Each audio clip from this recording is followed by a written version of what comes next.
উনি বাতিল করার উদ্যোগ নেবেন। প্রয়োজন হলে আমরা ছাত্ররা বুলডোজার নিয়ে হাজির হব। না ফেসিবাদের কোন পদচিহ্ন কোথাও যাতে না থাকে এই ব্যাপারে সবাইকে সচেষ্ট হতে হবে, সতর্ক থাকতে হবে।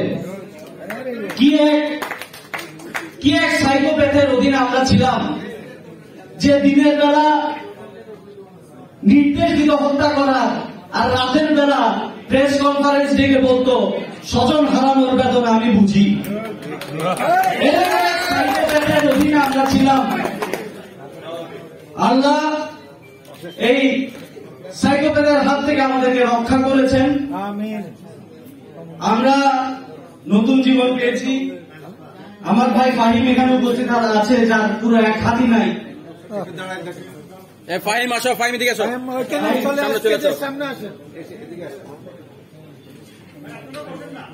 ওর এক হাত রোবোটিক্স এর।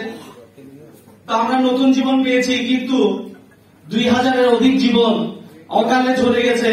যারা নিজের পরিবারের কথা চিন্তা না করে, নিজের জীবনের কথা চিন্তা না করে, নিজের ভবিষ্যতের কথা চিন্তা করেছিল, আমরা আশা রাখবো সামনের বাংলাদেশ যেন তাদেরকে ভুলে না যায়।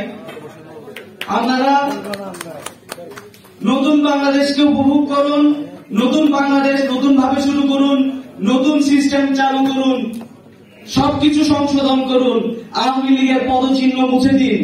পাশাপাশি আমার ভাইদেরকে মনে রাখবেন যারা নিজেদের মহামূল্যবান জীবনকে উৎসর্গ করেছেন। ধন্যবাদ সকলকে।